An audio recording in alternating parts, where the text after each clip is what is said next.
Checking back in with y'all, man. What's good? What's happening? Man, I had to tap in with y'all real quick, man, and get y'all thoughts on this.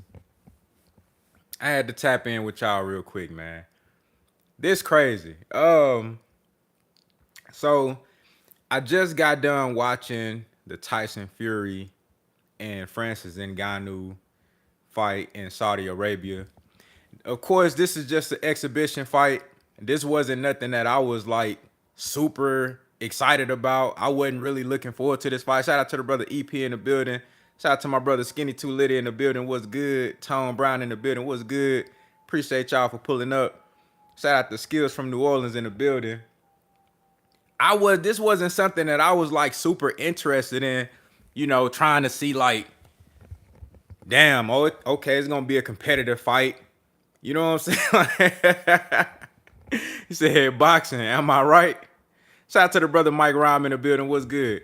Hey, this the type of shit that put a black eye on the sport of boxing. This why it's hard for casuals to get into the sport. Now think about it from this perspective. This wasn't a title fight. It was a non-title 10-round exhibition fight. If you give Tyson Fury the L, which he should have got, in my opinion, if you give Tyson Fury the L, he don't lose his title. So the fact that they still gave him the W and lost an opportunity to bring in so many more casual fans, that's crazy to me. That lets you know that the politics of boxing even outweigh the earning potential and the growth of the sport. The earning potential and the potential growth of the sport, the politics in boxing outweigh that. That's crazy. How you let politics outweigh earning potential and the growth of the sport? That's fucking crazy. If you give Francis Ngannou his victory, which I believe he rightfully earned, you bring in more casual fans. This shit gonna make hardcore fans, we always gonna watch boxing. But this gonna make the casuals who were kind of on the fence, like, man, I might want to start taking boxing a little bit more serious, or I might want to start watching more fights. I might want to actually like tune in a little bit more. This gonna make them be like, what's the fucking point? What's the fucking point? Shout out to everybody pulling up, man. I appreciate y'all, man. What's good? That really defeats the purpose. Now, maybe if one of the judges would have said a draw, if one of the judges would have called it a draw, because there were like the first couple of rounds, Tyson Fury came out using his jab, he was boxing, but he wasn't really doing shit. He didn't land anything significant. They had him landing about 12 more punches than Ngannou on CompuBox, but I mean, how much weight does that shit really hold if we keeping it 100? How much weight does CompuBox really hold when you're actually watching the fight and you're seeing which punches land, which punches are the most impactful and effective punches? We saw that Francis Ngannou landed a devastating left overhand left or left hook. He did it from the orthodox position, orthodox stance. So it was a standard left hook, but it was kind of looping. Caught him on the temple equilibrium shot. I thought Francis Ngannou did a great job of switching southpaw and orthodox, giving Tyson Fury different looks, using his distance and range. He was a very cerebral and smart fighter, and that shit showed throughout the fight. And it's crazy that him being so prepared as he was, and going out there and competing, going the full distance with Tyson Fury, being able to land solid and effective shots, being able to keep Tyson Fury at bay, even with Tyson Fury having a longer reach, being able to keep him at a distance and control that range and distance and land the more effective shots. It's crazy, and it's sad that all that shit go to waste. You know what I'm saying? Now, of course, Ngannou can go and get another big fight because people are going to want to see him now, but what's the point if you're going to get robbed? Another thing that Tyson Fury found out is that he couldn't use that 6'9", 300-pound frame and just lean on a motherfucker and think that shit gon' deter Ngannou from being able to get his work off. Because Ngannou is coming from MMA. He's used to like tussling with guys on the inside. You know what I'm saying? Being able to use different techniques to slip out of those clinches. And he made Tyson Fury very uncomfortable. You can see it on his face. I didn't see Francis Ngannou bleeding. I didn't see him have no abrasions or no swelling. Tyson Fury had a busted nose. He had a big ass knot under his eye. He got knocked down. He was breathing hard as fuck throughout the second half of the fight.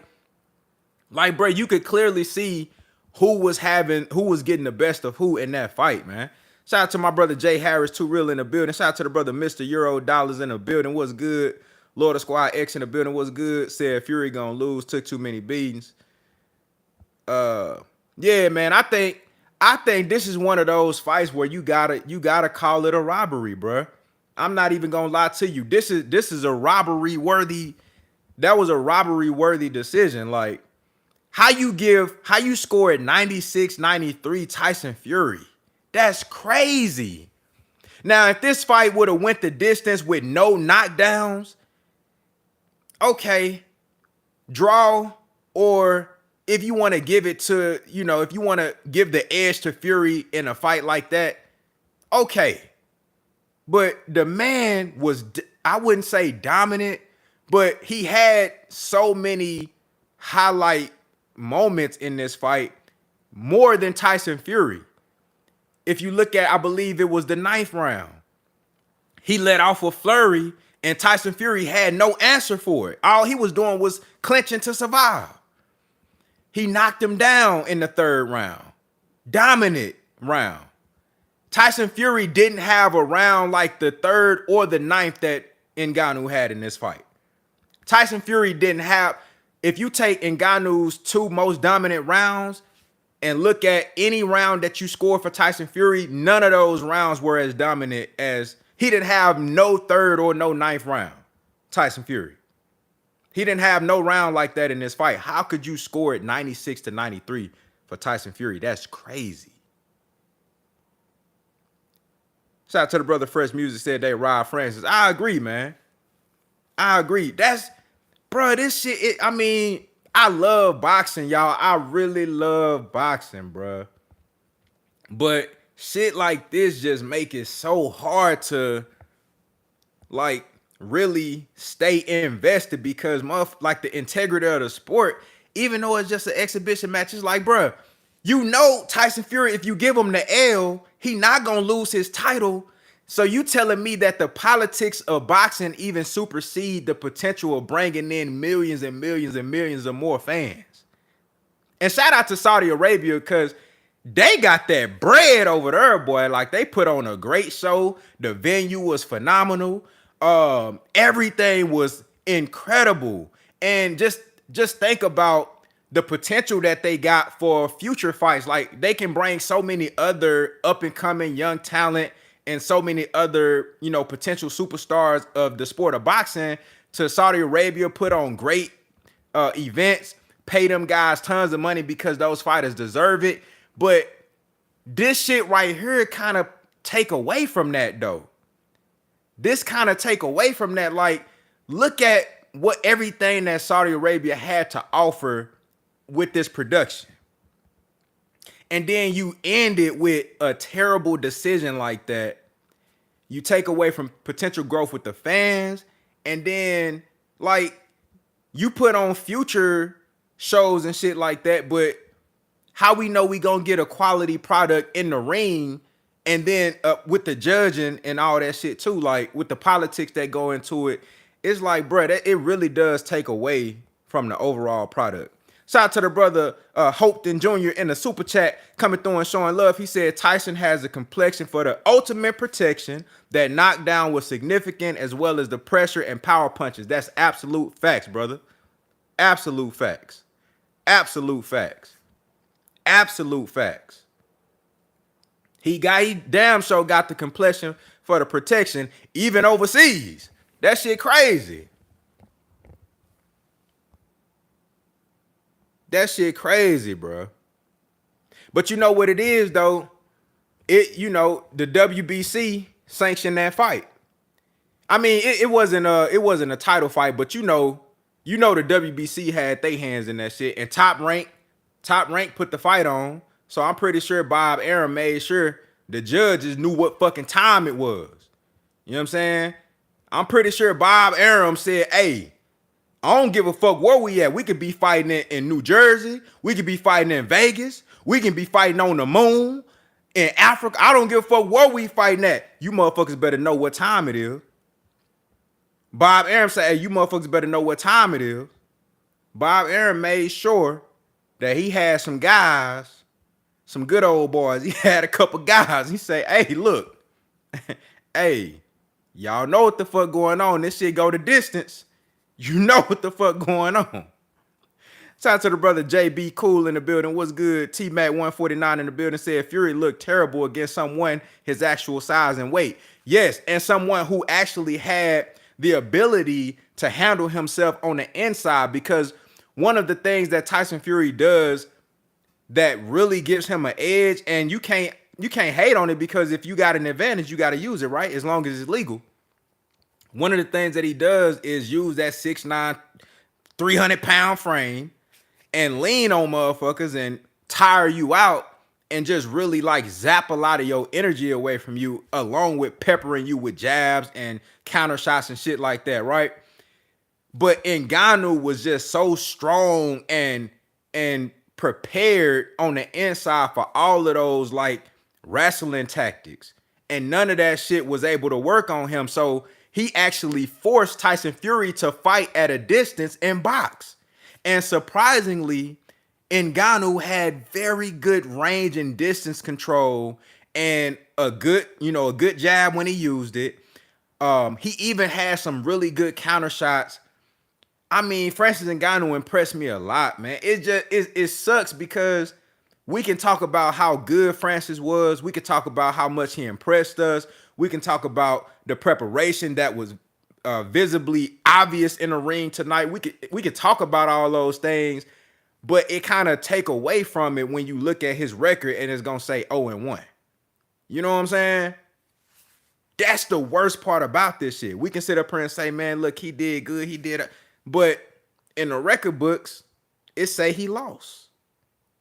It's a damn shame.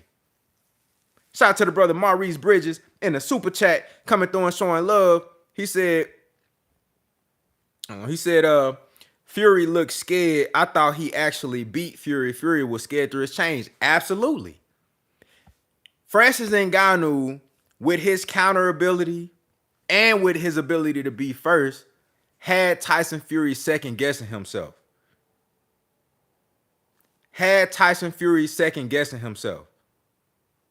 You feel what I'm saying?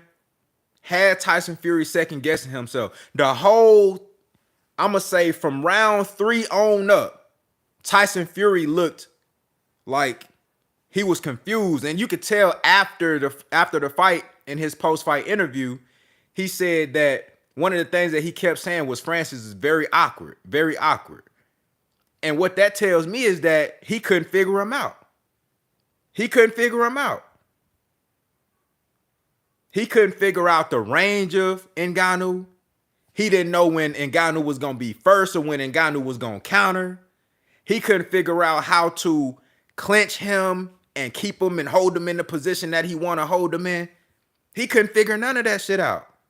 Can anybody in here tell me now? It seems like everybody in here pretty much saying that, look, Francis, like the brother Elms Tana just said, Francis was manhandling Fury in the clinches. That's a fact. Can anybody in here tell me, like, make a case for Fury? Like, can anybody tell me what rounds did Fury go crazy in that would warrant a 96 to 93 judges scorecard in his favor? Like, can anybody say what the hell he did that would afford him that scorecard? Somebody outside blowing their horn. Shout out to the brother Maurice Bridges said, bro, I was puffy. He was marked up bleeding. That's a fact. That's a fact. Said, no, Francis was just waiting on him. That's why he couldn't figure him out.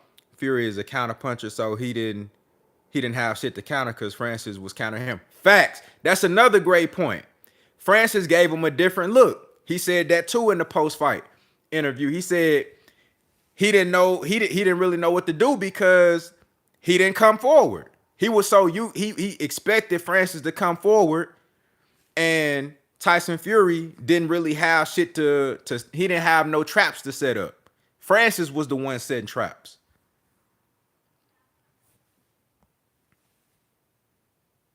Yeah, I agree. He said Fury didn't look dominant at all, bruh.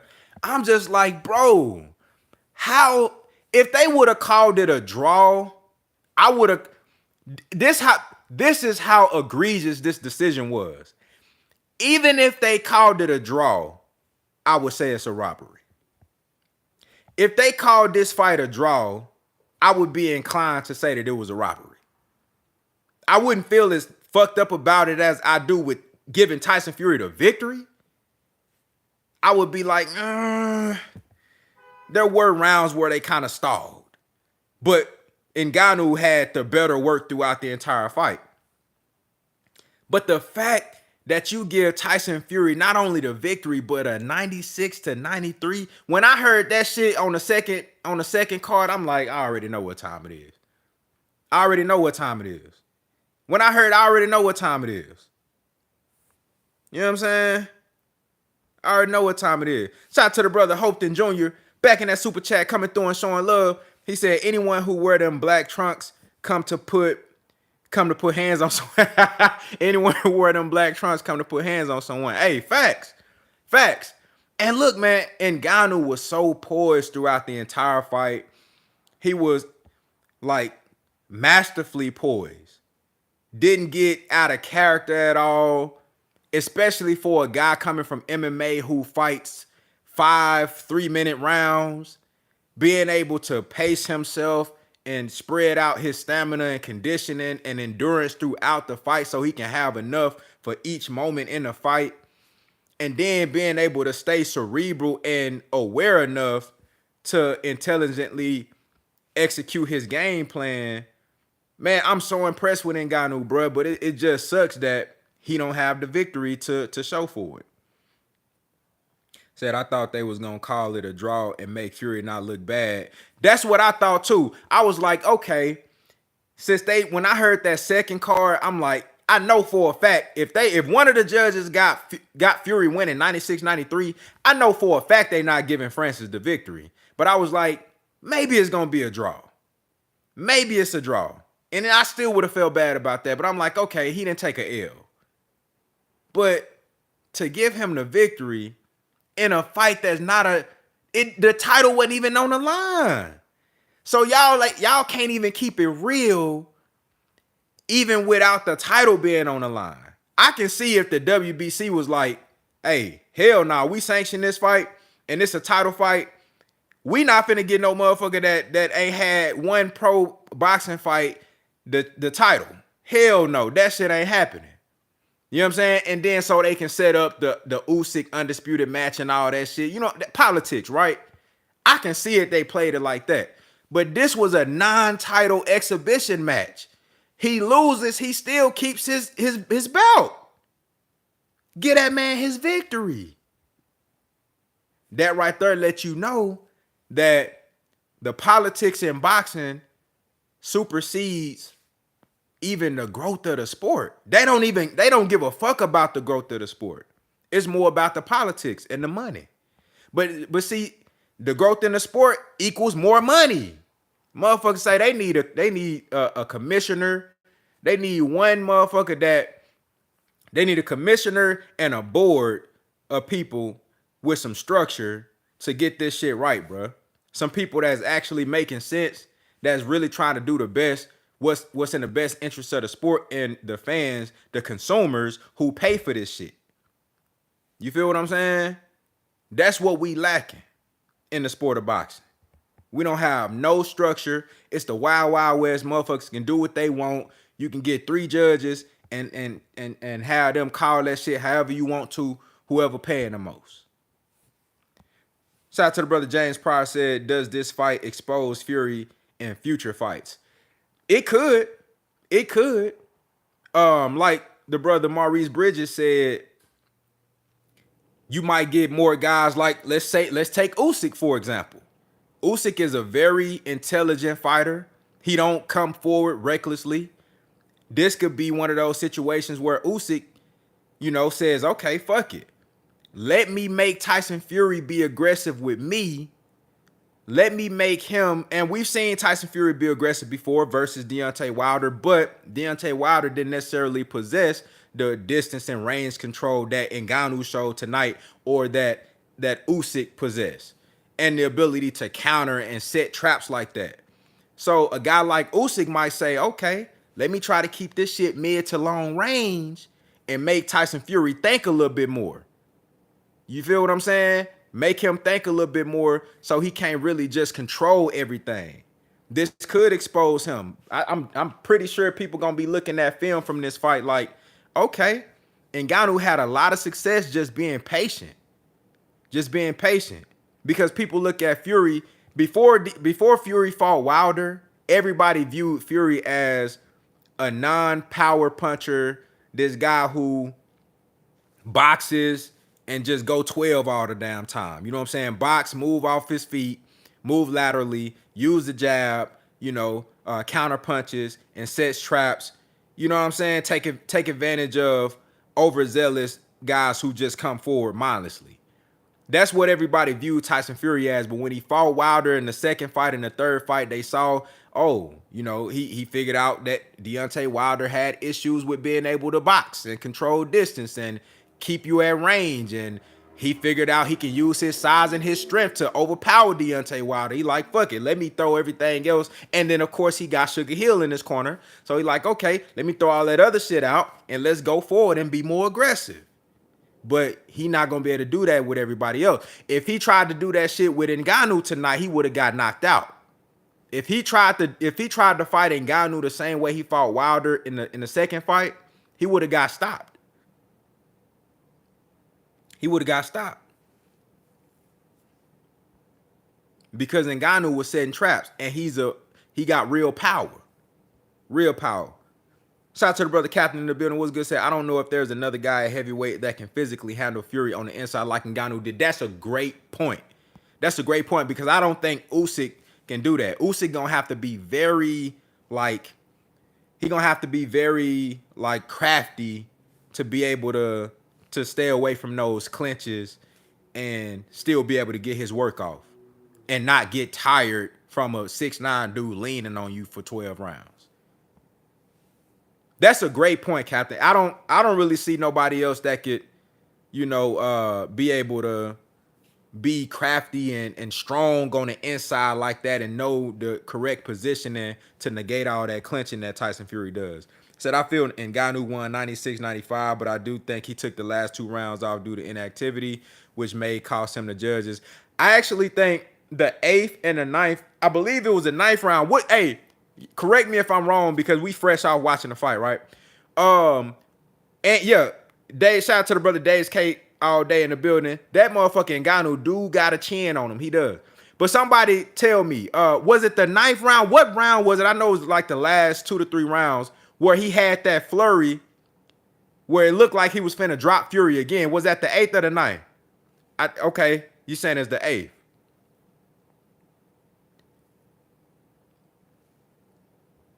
I don't know why I'm thinking it was the 9th. It might have been the 8th. But even then, if you look at the 9th and the 10th, I didn't see Tyson Fury do anything significant.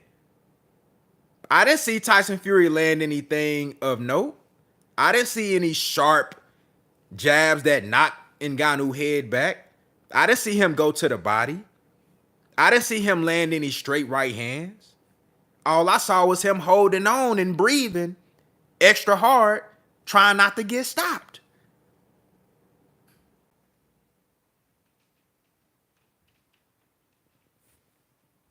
I didn't see any of that from Tyson Fury in them last couple of rounds.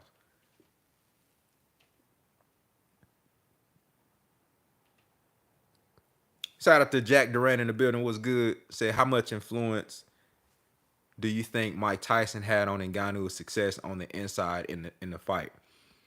That's a great question. That's a great question. I didn't really see Ngannou go to the body a lot on the inside, which Mike Tyson did a lot of that in his day. Mike Tyson to get up close and personal with you, and he throwing big ass hooks to the body and to the head. I didn't see a lot of that. Ngannou did more head hunting than Tyson normally did, but I definitely think that Tyson put a bug in his ear, like to, hey, as far as on the clinching, just be prepared for this. This is what he does. But I think Ngannou already knew like how to handle himself as far as on the inside in the trenches with the clinches. I think he already knew how to handle himself there. So I don't know how much impact Mike Tyson had with him on the inside.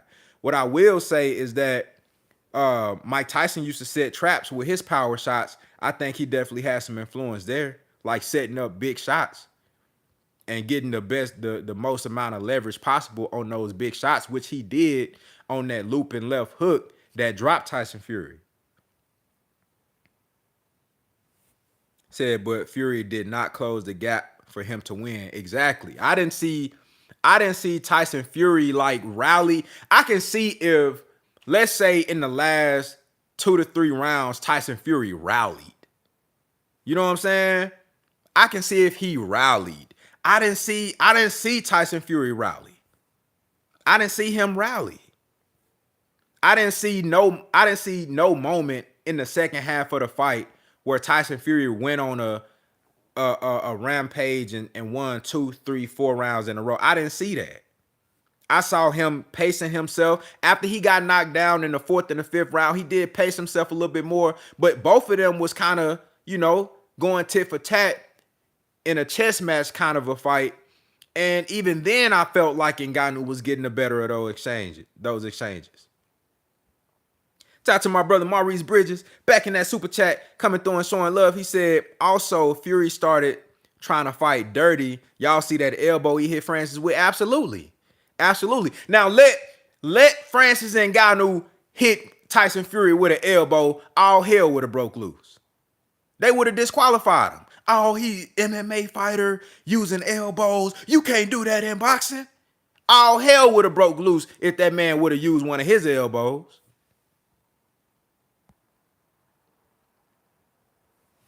Shout out to the brother Ralph in the building. Said, I'm not gonna lie. I hope Ngannou gets in the heavyweight rankings. Said, I think he could do a decent job in the heavyweight division. Francis was holding his own against Fury. I agree 100%.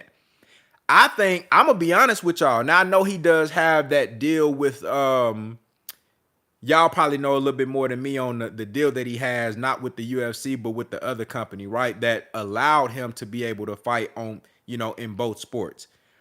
So I know he's still gonna be doing MMA fights. That's in his contract, right? But I would love to see more of Francis Ngannou in boxing. I think he brings a lot to the heavyweight division. I would love to see him versus the other top guys, Anthony Joshua, Deontay Wilder, Andy Ruiz. I would love to see him get in there with some of these other guys. I would love to see him take on a F.A. Ajagba. 2 big power punchers. You know what I'm saying? That'll be phenomenal. Shout out to the brother Molly Morrow in the super chat, coming through and showing love. He said Fury looking like Larry Holmes, flabby and sick. Oh man, hit him with that Pimp C, flabby like Larry Holmes. Oh man, shout out to the brother Gladiator Channel in the building. What's good? Ngannou is a real heavyweight that's naturally big by nature. He's used to grappling with real fighters his size. That's a fact. Shout out to the brother Vigilante Cato in the building. What's good? Said for Ngannou being this age and doing that well in his first boxing match, shit, he can improve a lot. Absolutely. Plus having this experience, this experience being in there with the #1 rated heavyweight in boxing right now, this experience is going to take him so far, bro. This is going to take him so far. If he does continue to fight in boxing, which I believe he will, given the success that he had, that experience alone, being under the lights on that big of a stage versus Tyson Fury, the biggest of them all, that's going to take him so far, bro. He going to be so confident going forward. And what I like about Ngannou is that even though, 36 years old, been fighting his whole life, incredible fighter. Just take out the MMA, take out the boxing, just Just being a fighter, incredible fighter.